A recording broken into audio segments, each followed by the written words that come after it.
皆さんこんにちは。日本将棋連盟棋士七段の村中修司です。今回もですね、将棋大勢実況対局の方やってまいりますので、ぜひぜひ最後までごゆっくりお楽しみください。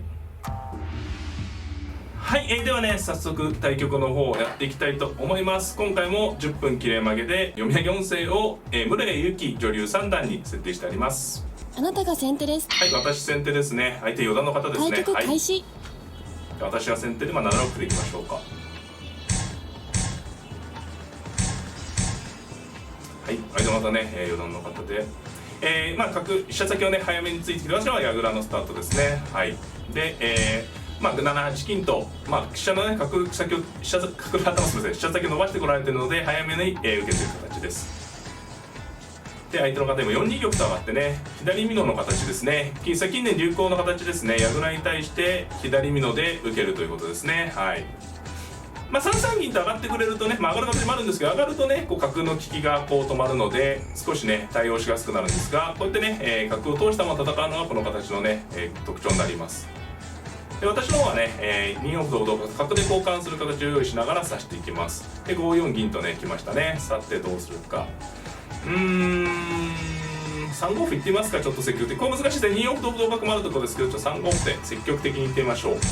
この形はね結構後手がこうやっぱり速攻を仕掛けてくることが多いので、先手としてもねなんていうんですかね、丁寧にというかね、あまり悠長に構えていると危なくなることがね、気づいたら後手にねめちゃめちゃ攻められてるってことがね起こる形ですね。で5二金と上がりました。さあこれ難しいですね。同玉は一回寄りますかね。はい。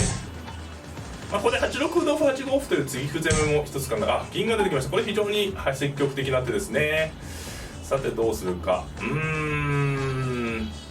2四歩同歩同飛車で飛車をビュンビュン回す手もね一見見えますね。それもやってみたいところですね。十字飛車の格好なんでね、行ってみますか。2四歩ね。さあこれでどうですかね。技の掛け合いみたいな感じで結構乱戦っぽくなりましたね。これ同飛車で次6四飛車と回るとね、銀取りとそうですね、これで飛車を回って、これはどうでしょうか。うまくいってそうな感じもあるし、銀が出てきましたね。非常に強気というか、これはどうなんですかね。めちゃめちゃ激しいですね。同銀ですと香を取るってことでしょうね。同銀で香車を取って7七桂と飛んで、それで6三に歩を打てばとりあえず飛車が止まるということでしょうか。飛車になる手もあってね、どっちがいいかな。飛車成りも大きいんですよね、こっちからするとね。飛車成りますか。飛車成り竜を重視しました。同銀ですとねやはりこう飛車成りの方を止められる手があったので、同銀もあったと思うんですけどね、竜を作る手でこの源が硬いんで竜を作るだけだとねなかなか勝ちになるかどうか、勝ちにそのままねつながるかどうか、そのほど一気に勝ちが見えるほどね大きなポイントではないんですけれども、やはり実際竜ができるのはね大きいので、ただこう7七銀成でねこちらの矢倉も崩される格好、ある程度ね崩される格好なので、いや8六歩難しい手ですね。これもね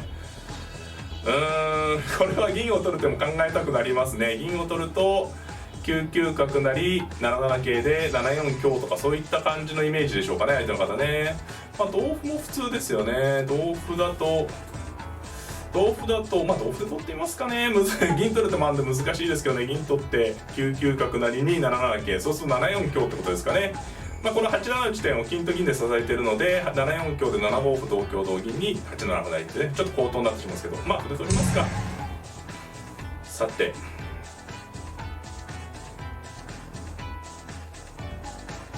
これは非常にご覧たるで激しい勝負で、竜ができているのでこの段階で相手からのね攻めをそれほどダメージなく受けることができれば竜ができている分優勢なんですけれども、逆に言うとねその竜ができていてもそれ以上に攻め込まれてしまっては竜がねできているプラスがね生きなくなってくるので苦しくなるということですね。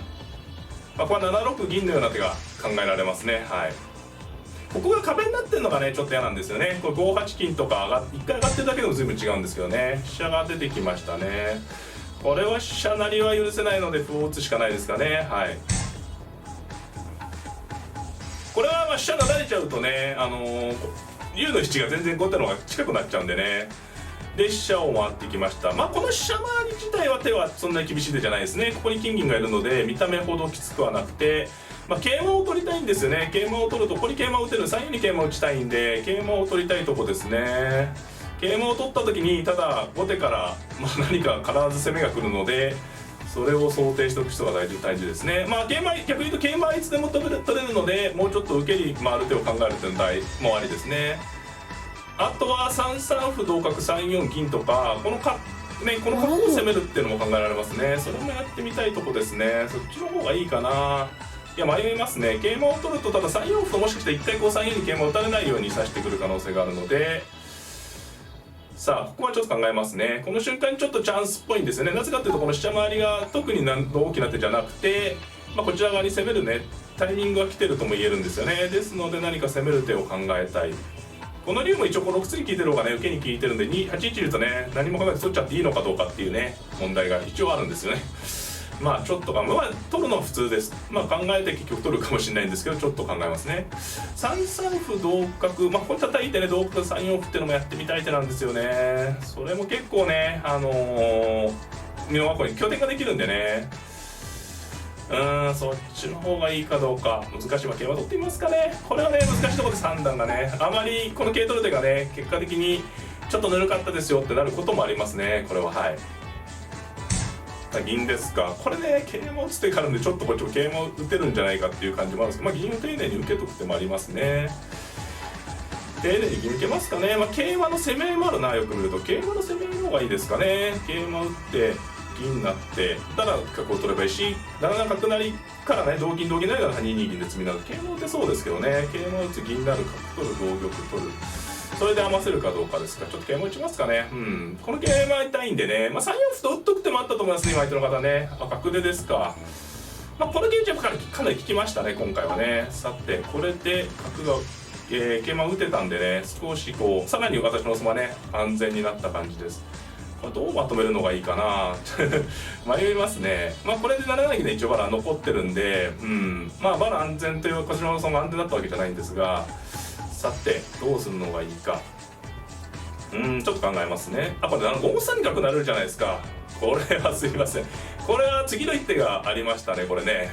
これすいません。今この局面めっちゃさっき答えちゃったんですけど、いやこれはとんでもなかったです。すごいもうこれを逃しちゃいけないみたいな手があります。これ角なる手がありますね。角なって銀持ってるんでいきなり勝ちです。すいませんこれをねなんかどうしましょうかなんて言っちゃいけなかったですね。これはいきなり勝ちになりました皆さん私より先に気づかれた方はすいませんね。気づかれた方は非常に鋭い方ですから長くなれますね。これは逃しちゃいけないです。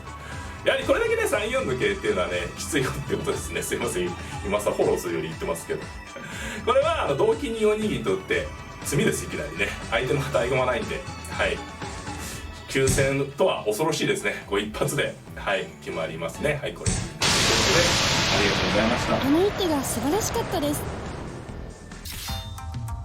いかがだったでしょうか。今回はですね将棋ウォーズで実況対局の方をやってまいりました。玉の囲いはねお互いに美濃囲いと矢倉模様なんですけれども、もう短い手数でのね大乱戦になりましてね、ご覧いただいてる方もね、こういう戦いも面白かったんではないかなと思っております。最後にねこう私もすぐにちょっとさせなかったんですけども、もう作ったの次の一手がありましてね、KO パンチとなったわけなんですけれども、そこまではね非常に難しい勝負だったと思うので、変化などはね解説編の方でやっていきます。そちらの方も合わせてご覧いただければなと思っております。